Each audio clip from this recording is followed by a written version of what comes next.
બનાસકાંઠાના ધાનેરામાં એમ્બ્યુલન્સ માલિક સાથે ઠગાઈ કરવાનો પ્રયાસ। અજાણ્યા નંબર પરથી કોલ કરી દર્દીને અમદાવાદથી લાવવા કહ્યું। હોસ્પિટલ બિલના બહાને 7,000 રૂપિયા મોકલવા માંગ્યા। શંકા જતા એમ્બ્યુલન્સ માલિકે રૂપિયા ન મોકલતા ઠગે ફોન સ્વિચ ઓફ કર્યો। મામલો સામે આવતા ઠગાઈ ટોળકી અંગે સાવચેત રહેવાની અપીલ।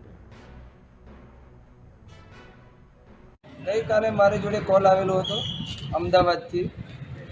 કોલ આવેલો કે એમ્બ્યુલન્સ માટે અમદાવાદથી કેડી હોસ્પિટલથી એમ્બ્યુલન્સ તમારી અમદાવાદ આવેલી છે। તો મેં ના પાડ્યો કે મારી એમ્બ્યુલન્સ અમદાવાદ આવેલી નથી। કોઈ બી ગાડી આવેલી હોય તો મને કોન્ટેક્ટ કરો। મેં કોઈ ગાડી આવી નથી અમદાવાદ સાઈડ મારી ધાનેરાની।